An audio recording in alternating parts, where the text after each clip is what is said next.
You are listening to Leaders and Legends, a podcast featuring some of Indiana's most fascinating men and women whose impact has shaped our state, our communities, and us. Join us as we discuss their imprint on our history. Leaders and Legends is brought to you by Veteran Strategies Incorporated, your local veteran business enterprise specializing in public relations, media relations, public outreach, crisis communications, and digital photography. My name is Robert Vane, Principal of Veteran Strategies, former Deputy Chief of Staff to Mayor Greg Ballard, and Communications Director for the Indiana Republican Party. I'm honored to be your host for our discussion. Thank you for listening to Leaders and Legends. We're here with Craig Prater, who is the president of the Heartland Film Festival. And Heartland Film, I guess, there's a festival and then there's an organization. Thank you very much for joining us today. We are sponsored by Girl Scouts of Central Indiana, and its CEO, Danielle Shockey, is with me today. We're also sponsored by Caterpillar. I was going to laugh. MacAllister Machinery, your friendly neighborhood Caterpillar dealer. And a word out to P.E. MacAllister, who's feeling a little under the weather, and hopefully he's feeling better by the time this is aired. We're also sponsored by General Hotels Corporation, the Crowne Plaza at Union Station. This is going to air the week of the festival in October, and we're very lucky to have you. Thank you very much. It's great to be here. Thank you. As always, when Danielle is with us, we let her take it away. So, your turn. All right. Well, let's start with this. So for someone who may not be familiar with the Heartland organization, as Robert said, and or the festival, give us the 101 on that, if you don't mind. Well, and I'll try to make that as short because when you've been doing a film festival that we're now in our 28th year, which is unusual for film festivals. Film festivals don't have a 28-year history like we do. If you survive a film festival with 5 years, you've really accomplished something. So we're 28 years old. We are certainly well-known and positioned worldwide now. We just got back from one of the largest film markets in the world in Toronto last week, and everybody was anxious to talk to Heartland International. So we're very proud of that. Very good. So you mentioned unique, 28 years, and I did some research and reading, and so I think I understand, but maybe our audience would love to hear from your perspective what made the mix of what was happening here with Heartland make it be able to celebrate its 25th anniversary 3 years ago, and that's when you came to the organization. Tell us about that. What is it that's done so well? Well, first of all, they did. I've just been here just right at 3 years now.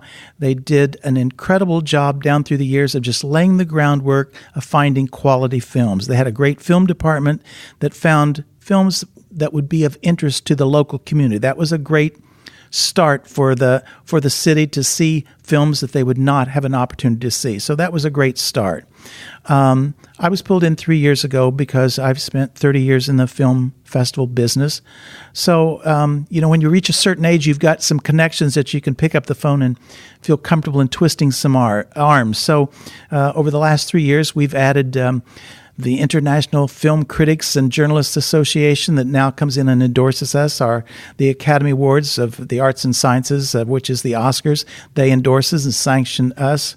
We've got we're the first film festival in the country in the awards season, which starts in October, to showcase all the films that are being submitted to the Academy and Golden Globes for the Best Foreign Language category. We're showcasing those with representatives from all the different countries. This year we'll have 20. We're slowly building that each year because there are as many as 80 countries worldwide. But people can see films coming, the number one film from a given country here at Heartland in October. So we're very proud of that. That's interesting. So we talked a little about the present. We certainly want to talk way more about the festival as this podcast continues. But tell us your story. Tell us how you began in this industry. Where have you been in the world? I think our audience would be interested in that.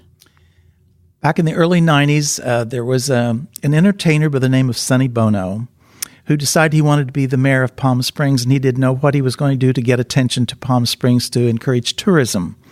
So he asked me, because he was a friend of mine, and asked me if I would not only help him start a film festival, but he decided he wanted to run for mayor at the time. So everybody thought he was crazy. Why would the entertainer want to run for mayor? Why would he want a film festival?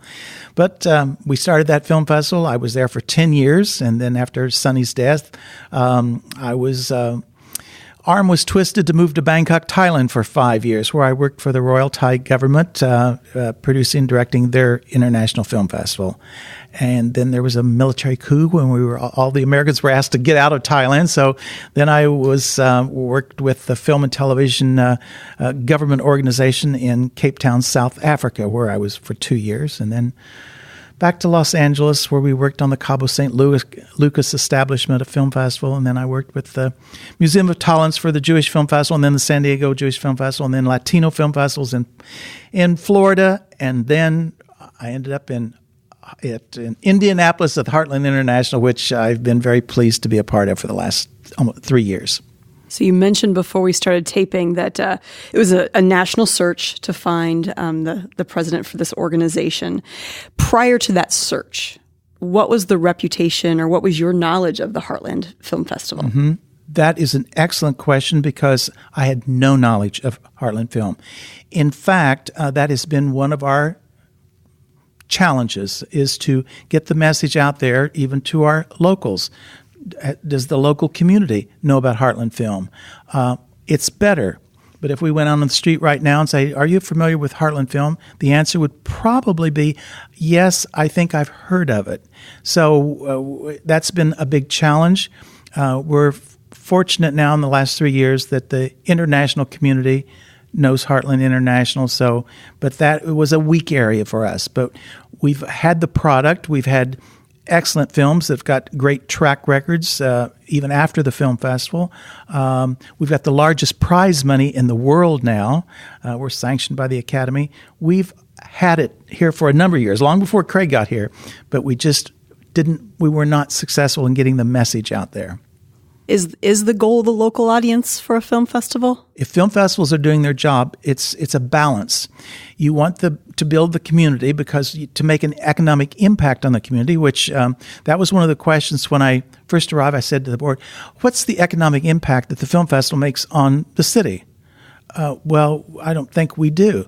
Oh, well, that was almost a test trick question for me, because I said, oh, okay, we don't make an impact. So do we bring filmmakers in, and how many? Then's when their pride kicked in. Oh, yes, we bring in over 200 filmmakers worldwide every year. Oh, okay. And do we put those in hotels? Yes, we put them in hotels. Do we take care of them with restaurants and entertainment and tours of the city? Oh, yes, we have our Hoosier Hospitality. And so I said, and we don't make an impact on the city. Well, we did a study that year. So we make over a $3.6 million impact over the 10 days each year on the city. So we're very proud of that accomplishment.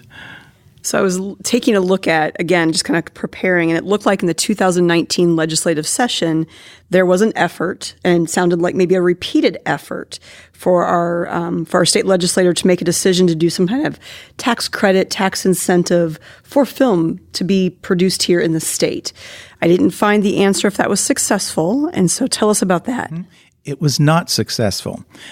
So yes, the message out there in the film industry, well, let's avoid shooting films in Indiana because they have no tax incentives. We don't until just recently. We've always had for the last 3 years, we had a film commissioner here, Therese Sabatine. She was absolutely excellent. But as all cities that have film commissioners, it's here today and gone tomorrow, here today, gone tomorrow. No, we do not have tax incentives, which that is the official thing that gets the attention of filmmakers.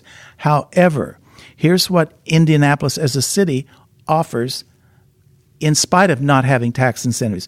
They can come to Indianapolis, and we've got sites to shoot films. Our monuments here in the city are really second only to Washington, D.C. In fact, I learned after moving here, I said, how did we get to be second to Washington, D.C.? Well, Craig, don't you know where all the limestone and stuff come from to build those monuments in Washington, D.C.? They came from Indiana. So we've got the sites for them. It's by comparison of other major cities, it's easy to shut down a street or to have support of where you want to shoot your film. And there's the Indiana Filmmakers Network here in the state, that they have all the resource, the manpower, the woman power, the bodies to help produce a film. So it's here. It's just that you have to come in and start asking questions and ask for the favors. So do you anticipate that will come before I think I read we're only one of 15 states that doesn't have the incentives. That becomes a political issue, and I can never predict politics, even though I'm a political junkie. So I'm not sure of that. Okay. Well, sorry we will to say, I will attention. always be supporting those efforts. Sure. So most other guests on this podcast were lifelong leaders and legends within this state or within this community. So I think, Robert, correct me if I'm wrong, is Craig one of our first guests who is recently transplanted, having been here 3 years? That sounds accurate. Okay. So so all of the other guests have loved Indiana since birth, and a lot of them went to college. So tell us what maybe you love about Indianapolis since you've been here thus far. I would put Indianapolis as a city up against any major city in this country, and I've got a few miles on me that have worked or spent time in most of the major cities. Indianapolis is excellent. The cultural arts here in Indianapolis is second to none. In fact, right after I started, when my California friends were saying, "Craig, what in the world how'd you end up in Indianapolis, and what are you doing?" I said, "I'll tell you what." In fact, I was talking to a number one publicist in the film industry at the time, who was from Los Angeles. I said, "Do you have your LA Times in front of me?" "Yes." "Well, turn to the entertainment section." I said, "I've got in front of me right now our entertainment section."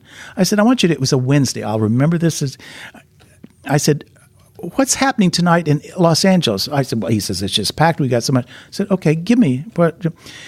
For every one of his events happening on Wednesday night in Los Angeles, we had 2 and 3 events happening in Indianapolis. So nobody from another major city wants to get in a debate with me about the cultural arts and the activity in Indianapolis, because I will win.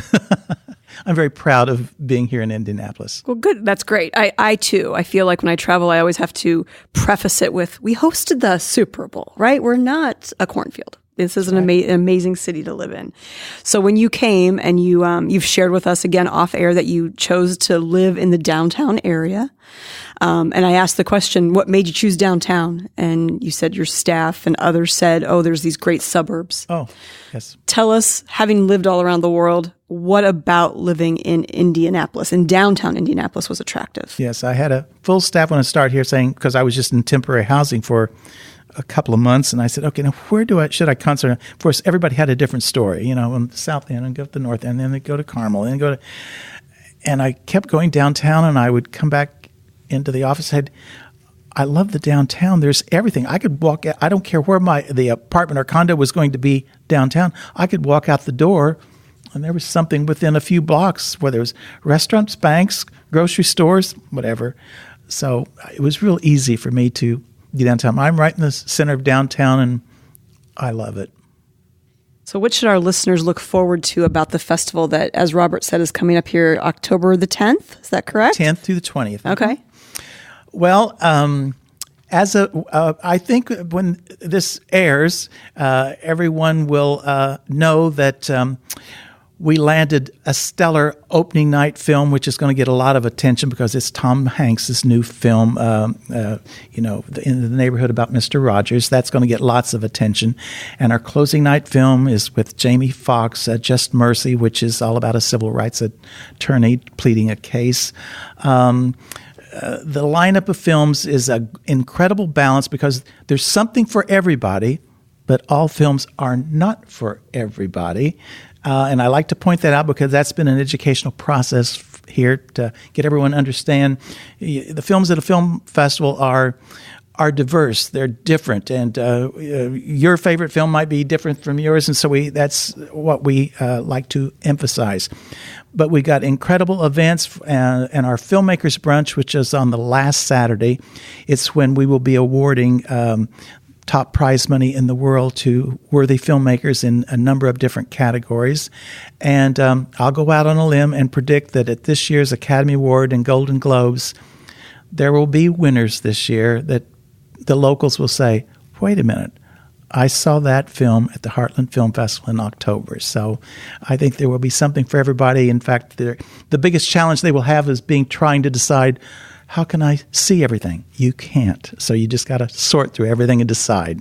So tell our listeners about that, because again, as you mentioned, locals may or may not know. Where do you see the films? How do you see the films? We've got a number of different locations. We've got 2 AMC locations, one in Castleton, one in Traders Point. We also have 2 screens at Newfields in the DeVost and the Toby theaters. So in each one of the AMCs, one's got 5 screens and another's got 4. So I think the total count is 11 or 12 screens happening over the 10 days. So it is a challenge to decide. It becomes overwhelming. In fact, I think if you kind of scout around the room here, you can see a sampling of a schedule over 10 days. So it's a matter of opening up that book, and it becomes overwhelming. It can be intimidating as to what do I do and where do I even start. But I think if they go to the book, and if you like comedies, go through there and look for the genre of comedies and then just zero in on that genre-specific category. Or maybe you like documentaries. I think that's the starting point to help people decide where and when and how do I make this work, because it is a surprise, and it's a challenge to put a schedule together. So again, being a novice in this whole realm, you've mentioned genre and you've mentioned prize money. Talk to our listeners about what are the various, obviously comedy, but I've also read many movies at film festivals are designed to have a social or an education purpose. Yes. So tell us about those categories, and what do you mean by prize money? Our prize money, we give prize money in the best documentary. We give prize money in the best narrative. This past July, we gave the best prize money for the best short film. We also got a civil rights focus. What else have we got? Just a number of different subjects of different levels of categories. And our prize money ranges everywhere from $2,500 to as high as $25,000. So in the course of the year, we're giving away over $100,000 a year. And I think the last count was over the last 27 years, it's been about $3.6 million that we've given away in prize money. You mentioned the civil rights focus. Is there ever a foci that changes from year to year? I'm thinking next year's the 100th anniversary of the 19th Amendment and the suffrage movement. The answer is yes. The subjects and the focus from film makers all around the world, yes, it can vary from year to year depending on what was the hot topic that year in a given city. What I find interesting, and I think it will surface in some of our films this year in our documentary sections, immigration is a topic everywhere. It doesn't matter that, we say as Americans we've got an immigration issue here that everybody likes to talk about, maybe argue about, whatever their position may be. But it's a topic that's the same everywhere in the world, and it's fascinating from an educational point of view. How does that same subject affect different countries from a different perspective and as to what their issues are in that country at that time? So if we're doing our job, we're giving entertainment to our viewers and we're giving education to our viewers. In the industry, so obviously I'm the CEO for Girl Scouts. We represent obviously girls and women and things they're interested in. Tell us about the role. Is there an equal role for women in the filmmaking industry? You are touching on something. Now, it's almost like I paid you to set that question up. And I even offered, would you You're right, and I never said it. anything, but you are touching on one of the film industry's hottest topics right now. So it's with great pride I can tell you about this. This past February at the Berlin Film Market, one of the largest film markets in the world, they were asking film festivals from all over the world if they would sign a pledge. Not a commitment, not a have to, not a demand. Would you sign a pledge as a film festival for the 50-50 2020 pledge? Meaning, would you, by the year 2020, try to get an equal balance of female filmmakers 50% male versus female. Well, we signed that pledge, and we were listed along Berlin, Toronto, Venice, Rotterdam, the biggest film festival in the world, and here was Heartland International. And of course, they were all saying, well, we think we can do that. Well, we happened to go on record because last year, without even trying, we were just selecting quality films. We didn't care if it was male or female. We didn't care. But we selected quality filmmakers. And at the time, this was a year ago, we were at 43% female filmmakers. There's every reason in the world. In fact, I happen to know for a fact we'll probably hit that 50-50 this year. Congratulations and thank you. That's amazing. Well, it's a pledge that film festivals all over the world are making. And in fact, at the film market last week in Toronto, two leading, I won't give their names, but two leading international film festivals were in a big contest argument about were they going to be able to hit it, and you're not focusing enough on women filmmakers. And we got great enjoyment laughing at the big boys and girls when we were already kind of scooting in under the radar and accomplishing the task without any effort. And you said that's 50-50 by 2020 is the tag on that line. That's great. What about, you mentioned all the entry points into the film festival for competition. Are there some that are targeted to young filmmakers? Yes. Not only targeted to young filmmakers, but also a focus on Indiana filmmakers. We have a high school film competition, and then we kind of branch that out and say, all right, does it fall into Indiana filmmakers? So we're true to our local filmmakers, and we're true. In fact, I think our staff will tell you Craig's a little partial to inviting in high school and college students that are interested in film, because some of the best stories I have at film festivals and some of the most successful stories are the involvement of high school and college kids who are working on films. And I like to go out on a limb and say they haven't been jaded or ruined yet by the film industry or the studios or the public. They're just going for it because they're innocent, naive, and the creativity is off the walls. That's why our short film festival in July each year has turned into something rather huge in a short period of time, no pun intended, because those filmmakers, they're young, they haven't been influenced yet, and their creativity is the best. What influence, if any, do you think? So I watch my own children do Instagram and Visco and all these other apps that allow them essentially to make what I would say short videos in creative ways. Mm-hmm. What impact do you think that has had on young people getting involved in film making? A lot, and for the better, because in fact 2 years ago we had a panel discussion that ended up in almost a 2-hour seminar lecture from the founder. Her name is Susie Bortello, who is the founder and CEO of the International Mobile Film Festival. She was there to teach young filmmakers how you don't have to raise a lot of money to get all the funding to make your first film when you can take your smartphone, and that it was a learning process. So all of the social media stuff and the Instagram and everything has been very instrumental. And also, because I think it's a generation thing too, short films have become very popular because our attention span is, I would say, so in my generation's attention span might be a little different than someone that would be grandchildren. And so that's promotes short films, the creativity to create a short film. So I think all those social media apps are a plus. What about formal methods? Do you at Heartland offer any seminars, courses, young people, old people, to learn about the industry or filmmaking?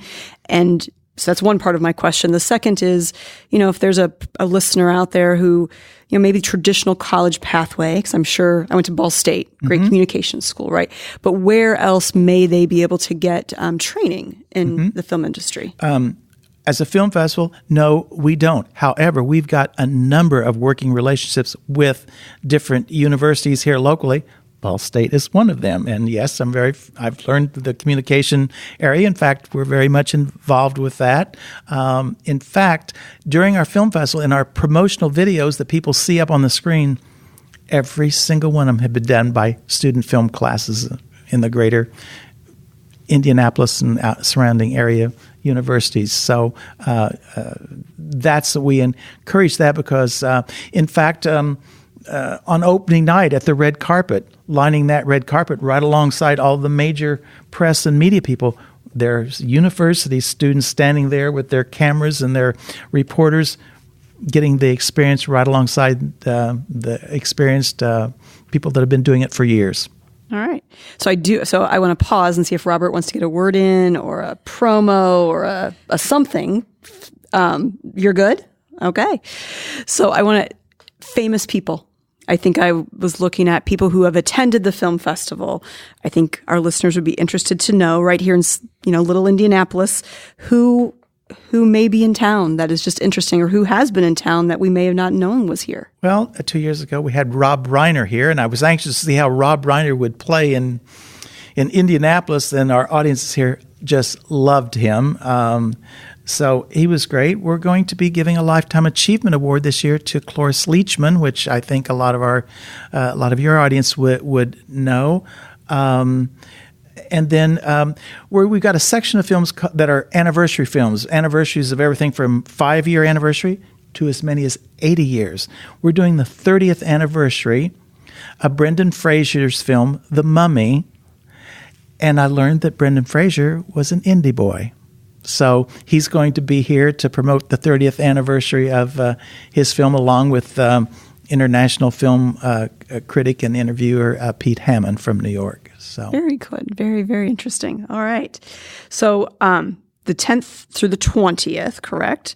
And so I think we mentioned at the top of the podcast, there's other things, and you've kind of alluded to the short films. Mm. What are the other projects that are year-round projects for Heartland? Mm-hmm.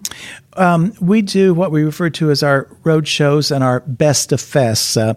So right after the film festival is over, we start planning for our best of fest. We do it in Franklin. We've got other ones that we're working on. Possibly Carmel, that we do films that won awards at our festival, that we do programs during the course of the year so people can say who we are and what we do, so that we'll encourage them to show up in our annual events each year in July and then in October. So we're pretty active year-round with our film programming. And so the Heartland is a 501c3, a nonprofit. Correct. I think that's also potentially interesting. So talk about ticket prices. Average public can afford to come see the films. Why a nonprofit, and what does that mean kind of for the community and the business of what you do? Nonprofit, most film festivals are nonprofits, and that, like any nonprofit, it has its set of challenges. But our prices are very affordable. They will run anywhere from as low as $8 for a film to as high as $15. Some of our special events for opening, which is parties and interviews and Q&As and everything, could run as high as $40. But basically, our average ticket price will run around $13. So I think that's affordable for everybody. But does that pay our expenses each year? Doesn't come close. In fact, we did a study last year, and we put it up on the screen, saying to people, we'd like for you to consider financially help the film festival, because your $13 ticket is what we're getting for that seat you're sitting in, but that seat is worth about $70 for the same. So you're getting a $13 ticket that's costing us about $70. No, and I think about entertainment, that price tag does not seem unreasonable. I don't think so. I just bought my daughter a ticket to see Dora the Explorer movie, which I'm sure is not winning any awards, and it was $12. So. Sure, yeah. And the thing to it now, we got different types and sections of films in the lineup. However, the majority of those films that are a part of our program, you'll never be able to see them ever again. A very small percentage are picked up by distributors that will show them in our local theaters after the film festival. It might show up a year later. The exceptions would be things like our opening, our closing, and some other ones that are scattered.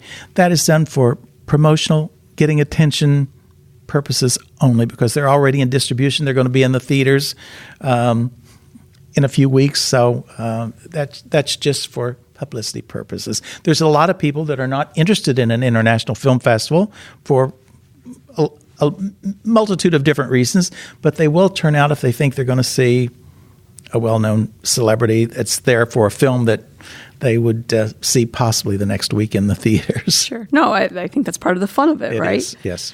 So what do you think, what has the Netflix and the Hulus and the on-demand and all of those channels done for or against, if you will, the film industry? It's caused a new set of challenges. When in today's world, when let's say staff or people in the film industry can get rattled by, Netflix, now how does that do? Because not all commercial theaters can show certain formats of film. So that causes a whole different ballgame. But here being the oldster on the block, I find a little bit of humor in that. And the changes and the challenges are not frightening to me, because I remember when the film festivals would start, and one of our biggest challenges was lifting that 75-pound film can to get it into the projection booth to see if it could be loaded on the projector. So now, talking about new formats of films with Netflix and everything, so be it. Who knows what it'll be, another 2 or 3 years from now. It'll be something different. And I would say, and maybe this is just my own experience, I've been more willing to try watching different genre of movie than I ever would, because it's in my house, it's for free, I could stop it if I don't like it. And so it's actually probably caused me to pay attention and go to the theater for something I may have not gone before. That's right. So I think there's probably a give and take, to that. We had fun this past year because so many of the films, and it'll really happen this year, when the award season comes back, and sometimes people are watching television, see the Academy Awards or the Golden Globes, that they may not even be involved with watching films other times, but they might watch the award show on television. We had fun last year because right after the Academy Awards, the next day in our office, our phones were ringing off the wall. You guys probably missed it, but did you see the woman that accepted the Academy Award for... They said, well, she was at Heartland International. Well, of course we knew that. We knew they had the nomination. We had the strong feeling that she would probably win. So we had fun, the locals, noticing, well, we were there. We saw so-and-so, and she's now on the main stage. And, of course, our category of 20 films this year that are films coming from individual countries as the best film being represented in that category for Best Foreign Language Film. Filmmakers are here with that film to push it, but they leave here immediately to go to Los Angeles and lobby to try to get that nomination. And invariably, the people that are voting are saying, well, where have you been? Did you just come from Spain? No, we were in Indianapolis at the Heartland Film Festival showcasing that film. So we're kind of a stepping stone now for filmmakers and country films that are going on to lobby to get their nomination. Have you yourself been able to attend the Oscars, the Academy Awards, some of the shows you're talking about? Yes, and I would rather sit in my living room and watch it on television than trying to fight in the seats that no. Television is 10 times better watching those award shows than trying to see what you can see in the audience. That's my opinion. You're listening to Leaders and Legends, a podcast presented by Veteran Strategies, sponsored by Girl Scouts of Central Indiana, MacAllister Machinery, your friendly neighborhood Caterpillar dealer, and General Hotels Corporation, Union Station, Crowne Plaza Downtown. You mentioned earlier the short lifespan of film festivals. What is the cause of the brevity? Mm-hmm. It's all financial. Different cities, I'm not zeroing in on anybody. Any small, medium, large city across the country think the answer to get attention and pull in dollars to the city is a film festival. It costs a lot of money. Those new films are not cheap. The publicity to get the message out there is not cheap. The rights of a film are not cheap. Everything costs money, and I think there's a lack of understanding of everything that's involved to make a film festival survive. So they try it one year, They think, well, we didn't do well, but that was our first year. Let's give it a try the second year. And if they survive the third year, they're lucky. And very few make it past 5. And so how has Heartland? Heartland has done well because they were successful with funding sources. Indianapolis has been as a city, has been very, I'm not going to say the city funding, I'm going to say individuals, donors, grants, funders, endowments, foundations in the city are very generous to us. So that's what has kept our doors open. How important is to the success of the festival is the name itself? It could have been called the Indiana Film Festival or the Hoosier Film or Indie Film, but the name was, I think, meant to be more of a statement because you wouldn't necessarily think of the heartland of the United States as an entertainment capital, even though Chicago's not that far away. But it appears to be an industry dominated on the coasts. And so, in your opinion, has the name been helpful to draw in support and attention that otherwise wouldn't have come? No. You probably got a surprised answer on that one, but no. From the international film industry perspective and position, it has not necessarily served us well because, and again, this could be, depending on to whom you've asked that question, there could be a perception when you say Heartland, what does that mean to some people? Well, does it mean flyover to some people? Oh, yes, it does. In fact, but I'm going to say real quick, well, Indianapolis when you say a flyover, well, it also means here's this event, whether it's film, entertainment, concert happening in New York, and they're going to go to Los Angeles. I'm giving you just 2 major cities. It's not a bad stop to stop on the way. If you've got a weekend here, stop here. I am surprised and shocked at the amount of entertainment and things happening in the city in the middle of the week. Well, I have reason to believe, Also, you're touching on something else. We're known for our Truly Moving Picture Award that's been around since day one. And it's films that are given to us from major studios. I couldn't understand why studios gave Heartland films to screen when studios don't like film festivals. We're a thorn in their side. Because of the independence? Because of the independence. Because we show independent films. We're showing films this in 3 weeks here that studios, we're cramping their style. We're cramping the film distributor style. We're getting in the way of the theaters because of commercial screenings and plan. So I thought, why do studios come to Indianapolis to offer Heartland Film these films that will ultimately be major films in studios?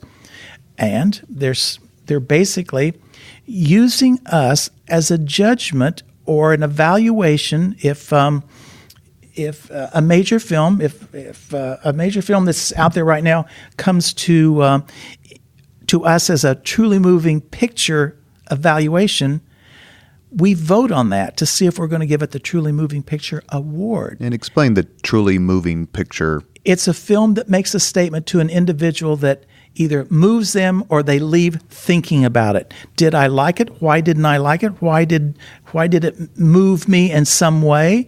Was it educational? Was it entertaining? It affected me in some way. The studios want to know how we're voting, and even though their film may be in the theaters the very next week, they're deciding, if Indianapolis people like that film, maybe we better dump a few more $1 million in the promotion of that film to get more people to go because they like it in Indianapolis. Or if we say, this doesn't work, they're going to start pulling back. That doesn't mean they're going to cancel their distribution deal at a theater, but they might not be spending millions on the promotion on the radio and televisions because the ratings here, according to our people sitting in the audience rating, that wasn't a number 1 rated film. How do films like the ones, and not that there aren't hits, for lack of a better term, that are part of the film festival or that have had its time at the festival, how do smaller films, grittier films maybe, how do they compete with the CGI monstrosities that are out there these days? Daniel asked a great question about Netflix, but within the theater itself, I mean, I get the sense that a lot of folks want to go to the theater these days to get their buttons pushed, to be enraptured or captured by all these amazing special effects. That's right. And so how does a smaller film or a more pensive film get noticed? It's very, very difficult. That's an excellent question. It's difficult at best because they are competing with what the average person in any city wants to go. They want those blockbusters. They want those action films. They want that. So they're not into selecting a film that's one of those films you're describing that may have an incredible storyline, a great message. They just kind of shun those. That's why, from my point of view, I like to always encourage people to look for the art theater houses like the Landmarks here, and every now and then they'll have a Keystone Arts. Yes, because that's where some of those lower budget films will screen that I feel have great impacts, and whether it's educational, entertainment, or just moving in itself. But to your point, it's rough for filmmakers who have to compete with those big blockbusters. Do you consider yourself a movie critic at all? I mean, you have decades of experience, have worked in different countries, worked at the highest level, encountered all these people. When you watch a film, are you watching it as a fan, or do you watch it more of like a critic's eye? No, I don't think I have a critic's eye. I am there. Yes, I know what the critics are looking for. They're either looking for if you and I go to watch a film, did we? I say there's 3 rating points. One, did you just like it? Don't try to make anything out. Did you just like it? Number 2, then if you're really becoming a critic, was it technically sound? How was the story? How was the editing? How was the cinematography? How was the music? How was the acting? So that's point 2. And then number 3, will it sell a ticket? So I think if then you're a film critic. I'm not one of those. I wouldn't be a good film critic. To me, one of the most enjoyable things of a film festival is, in fact, people that have my last 3 years, they know that when a film's letting out, where are they going to find me? I'm going to be standing right outside the theater door to hear all the comments, because you could come out and say, that was the best thing I've ever seen in my life. Oh, how come? And then you hearing all this, you come out the door and I just hated it. And you hear that. So because I say I'm not a good film critic, I'm thinking, you point out something why you didn't like it. I'm thinking, I missed that. You're pointing out why you liked it. I'm thinking, I missed that too. I think the enjoyment of a film festival happens, well, I'm not going to say you don't enjoy the film, but equally important and fun is the discussions that happen after the film to hear everybody's opinion, and nobody's right and nobody's wrong. So we end the podcast with the same 5 questions, and it's not yet time for that. But given your experience and the things that you've done and what you've seen, I'm going to ask 4 or 5 kind of maybe quick questions, and then let Danielle have another shot at it before we get to the final 5 questions. Okay. Funniest movie of all time? Oh, funniest one. Oh, my goodness gracious. If you were in a bad mood and had to laugh, which movie would you watch? Oh, I'm not sure, Robert, that I've got an answer for the funniest movie of all time. The ridiculous ones are things like Dumb and Dumber, because I'm watching that and I'm making fun of it. Yet I catch myself laughing, but I use that just an example because of the absurdity of the whole thing. So it should have won the Oscar that year. Well, see, that was your funniest one then, right? All right, so now I've learned something about your funniest. It would probably be... I don't know. Caddyshack to me is probably the movie that consistently makes me laugh, even after what is probably legitimately 100 viewings. Yeah. Most romantic movie of all time, or your favorite romantic movie? Well, do you know what? I keep going back to wasn't it Annette Bening in American Beauty? Wasn't about the president? Wasn't that the one? American President. American President. Thank you. American President. American Beauty was well, yeah. That was another story. I guess it depends on your version of romance. Yeah, right. Yeah, really. But yes, I just thought Annette Bening in that. I thought that was interesting because I don't know. That was just kind of a modern love story that I caught my attention. If you could sit down with any actor or actress from days gone by and have a lunch, just chat about movies and life and experience, is there a particular actor or actress who tickles your fancy? Now I'm dating myself because I've met and certainly met my share of actors down through the years, but because I sat and had pizza and beer with Sonny Bono and Sophia Loren, I will just be a kind of a memory that's stuck in my mind because I watched the two of them laugh and make fun and say things that all of us would say, so they weren't on a pedestal in any way, and I just felt like that was something I will always remember in my little storybook of things. So I would have to say Sophia Loren. And as an ironic kind of a silly thing, I have this new pup at home now. Guess what her name is? Sophia. And she's still alive.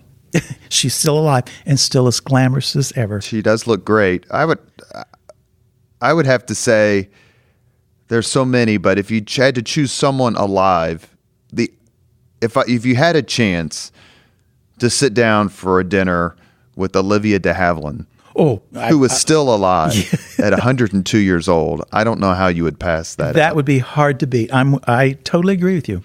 You mentioned the Oscars earlier, and I hate to sound like I guess this doesn't necessarily make me sound like a right-winger, but I stopped watching the Oscars after Saving Private Ryan did not win Best Picture and lost to Shakespeare in Love. And do you get the sense that Saving Private Ryan to me is one of the greatest movies of all time? It's absolutely fabulous. And Shakespeare in Love was an afterthought.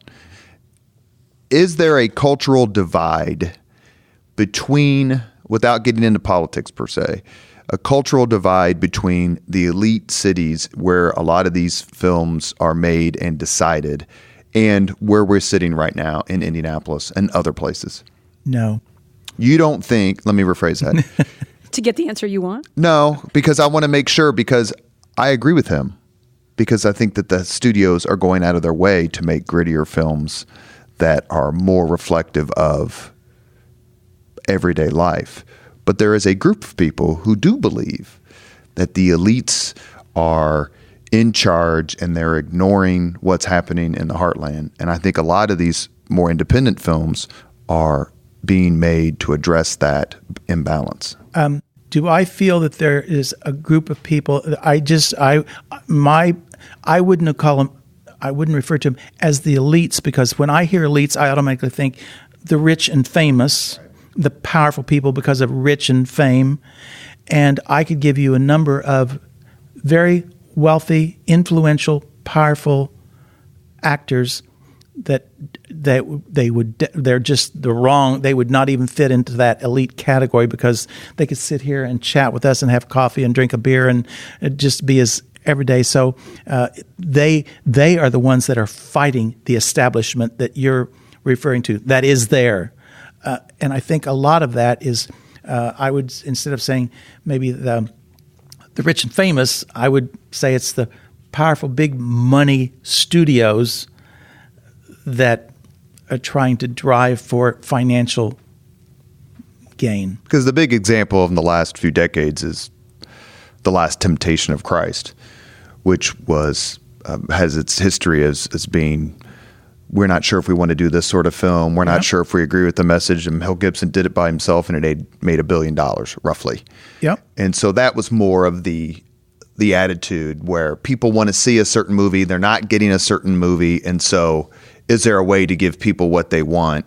And does a festival like Heartland help convey that message to the people who get to make the bigger decisions on the coasts? A film festival like Heartland and any film festival that's doing their job is offering you a smorgasbord, a catalog of films that allow you to find that type of film like you're describing that you want, but that doesn't mean it's just that.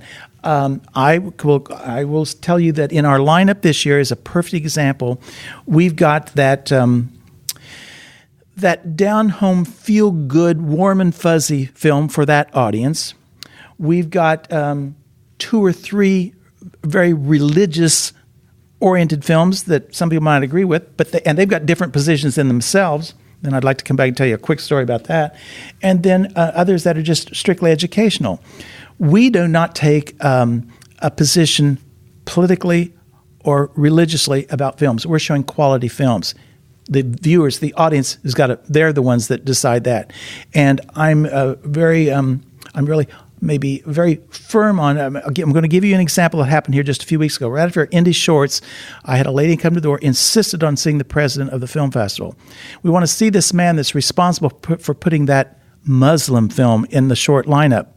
So I went out and talked to her, and she said, "How dare you put a film about Muslims in your film festival? You are insulting the Christians and the Jewish people in Indianapolis."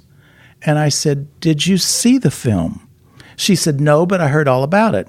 I said, "Well, it was endorsed and sanctioned by the Jewish Center here in Indianapolis, and that person that you're referring to happens to be from Indiana, and he was a former Ku Klux Klan member who went to put together a plan to bomb the local mosque here in Indiana, and he fell in love with the people, and he went from being a hate-mongering bigot, falling in love with the Muslims, and he become a Muslim. He does nationwide tours now preaching love." So I said, I think, and of course, before I even got that whole thing, she was out the door. So we're here promoting different types of film for different people that have different tastes. Hell hath no fury than a person who wants to remain ignorant. What was the name of the film? It was The Muslim Story. It was one of our short films that won awards. It was a short film. It was preaching all about love. I mean, this fit any category you wanted to put it in, but it was still about the love message. So we were proud to show it. Congratulations. Hopefully, maybe she even became converted. I mentioned Temptation of Christ earlier. It was Passion. Last Temptation of Christ is the William Dafoe movie from earlier. Do you have one more or two more before we do the 5 questions, Danielle? I have a 2-parter. All yours. All right. So my question was going to be, have you seen all the films in the lineup for this year? The answer is no. There's over 200, I believe, is the final count. So the answer is no. I've seen my involvement here at Heartland has been because we are recognized each year in the top 50 film festivals nationwide in our selection process. We have a 3-layered process of one group of film viewers, they rate it, and then it goes on to another group, to the third group, and then it ends up in the film department. If at any point the film department, in their final decision, are in question, they'll pull me in to say, "Craig, what do you think?" So the answer is no. I have not seen all of them. I've seen a lot of the major ones, yes, because I'm a publicity junkie, and I like to go out and promote films and get people's interest and enthused about them. Well, that was going to be my next kind of question is, if I'm going to buy a ticket now for a show to see between the 10th and the 20th, what would you recommend? I do have a favorite at this point, and boy, I can really get in trouble on this one because my statement answer to you is can be argued and debated, and it has nothing to do with anything other than I sat and I enjoyed and saw the film. I saw it at the Film Market at the Toronto Film Festival this past week, and it's called The Two Popes. I'm a history junkie, as well as liking good films, and this is a new film that's coming out about the transition from Pope Benedict to Pope Francis and private conversations that they had that none of us really know about. So how did they get these? But it's all about both of these popes were great extremes from one's position, even though they were both former cardinals in the Catholic Church. One of them had a strong position one way in contrast to the other, but it was the dialogue between those two. You fall in love with both of those popes. You cannot, it doesn't matter whether you're Catholic or not, and I'm not, but you cannot not love the dialogue and the respect that these two men have to this day for each other. Excellent. Thank you so much. What did you take from that, even as a non-Catholic, when watching it? I mean, certainly probably one represented your views better than the other, or one made stronger arguments, but just the fact that they were sitting there, two men who at one time headed the church of 1 billion people, and now one currently heads the church of 1 billion people. What was so compelling about that dialogue? The respect that, even though both of them had extreme positions, different positions, it was the respect that they had for each other. And in fact, Pope Benedict made the remark to Francis, I don't agree with anything of your position. Now, this was in their early dialogue. He says, but I respect what you want to happen for the Catholic Church. So even though they had different beliefs, my takeaway was the respect for each other that they had. So, living in La La Land, I'm thinking, why can't everybody just be like that? You don't have to agree with everybody's position, but you still ought to have some respect for a difference of opinion. What's wrong with that? Here at the Leaders and Legends podcast world headquarters, we're trying to have fun, comfortable conversations where we learn a lot. And I can definitely say that I know a heck of a lot more about the festival and its impact after this hour than I had previously. I want to speak for Danielle, but it's amazing. You're listening to the Leaders and Legends podcast presented by Veteran Strategies, sponsored by Girl Scouts of Central Indiana, MacAllister Machinery, and the Crowne Plaza at Union Station, downtown Indianapolis. We end the podcast with the same 5 questions to everybody. You ready? I'm ready. I don't have my paper in front of me, so if I get them wrong, Danielle, you tell me. What was your first job? Oh, now, I don't think anybody's ever asked me that, but I did have a first job, and you can all laugh, and people that are listening say, oh, that man is crazy. My first job was cutting yellow thistles out of a cornfield. I got 1 penny for every 100. Actually, the people in Indiana will understand that better. So many youth here did corn detasseling. So that actually means something. I understand that too. Okay. So were you in Thailand? Did you help make Nikes? For about the same wages? No, because the film festival there was financed by the Royal Thai government, so I was basically an employee of the Royal Thai government. What was your first concert? Oh, the Rolling Stones. When? When? Oh, back in the early 60s. Early 60s? Yeah, remember, I was listening to you throwing out some dates earlier. Remember, I was graduating from college before you were even born. If you could recommend any book for someone to read, which book would you recommend? The same book as I would say the movie, and it's To Kill a Mockingbird. I'm just a junkie of that film and that book. And the book and the film are under fire. Yes, because the new film did a rather different approach to the film. So I'm not going to say I'm a fan of the new article, but I would argue and debate why why the book should be under fire, because I think it was a warm and fuzzy film to me, and it's hard for me. I just don't see color. I don't see religion. I don't see any of these things that people put as barriers to why I wouldn't like different people. If you could witness any event in history, which event would you choose? Oh, easy answer for that. Remember, I was a college student in the 60s, so I was one of those campaign people for civil rights. So you'd want to witness? I did witness all that picketing and fighting in the South. I was there saying, why? I don't care what color you are. Why aren't you sitting right here with me at the same counter? That was me fighting. And so we've had some of that on Leaders and Legends. We've had political leaders from different parties, and actually we have a couple more coming up. My friends are also diverse with all political parties and all religions. I wouldn't have it any other way. Amen. Last question. If you could have dinner with anyone in the world living, whom would you choose? 2 hours off the record? You know what?